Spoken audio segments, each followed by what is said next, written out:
കണ്ടില്ലേ, 6 മാസത്തോളമായി പച്ചക്കറി വേസ്റ്റിൽ നിന്നും കിളിച്ച് വന്ന പാവലാണ്. 2 ദിവസം കൂടുമ്പോൾ എനിക്ക് അവർ പാവയ്ക്ക തന്നുകൊണ്ടേയിരിക്കും. എനിക്കിതിൻ്റെ ചുവട്ടിൽ വന്ന് നിന്ന് നോക്കുമ്പോൾ എന്തോ ഒരു സന്തോഷമാണെന്നറിയാം. അവർ പറയും, അമ്മ വിഷമിക്കണ്ട, അമ്മയ്ക്ക് ദിവസവും അമ്മയ്ക്ക് കറി വെക്കാനുള്ള പാവയ്ക്ക തരുന്നുണ്ട്, അമ്മ വിഷമിക്കണ്ട, അമ്മ പെട്ടെന്നൊന്നും ഞങ്ങൾ ഈ പാവൽ നശിപ്പിച്ചൊന്നും കളയത്തില്ല എന്ന്. കണ്ടില്ലേ പാവയ്ക്ക നിൽക്കുന്നത്, കണ്ടില്ലേ ഏതാ പഴുത്തത്. നമുക്ക് 2 ദിവസം കൂടുമ്പോഴൊക്കെ പാവയ്ക്ക കിട്ടും കേട്ടതാ. ഇത് പഴുത്ത് പൊട്ടി കീറി നിൽക്കുക.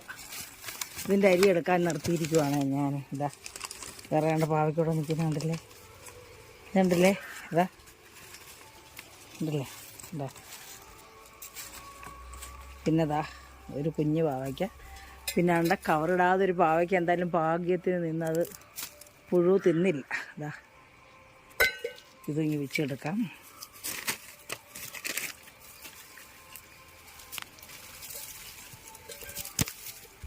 ഇതാ ഇവിടെ നിൽക്കുന്നുണ്ടല്ലേ.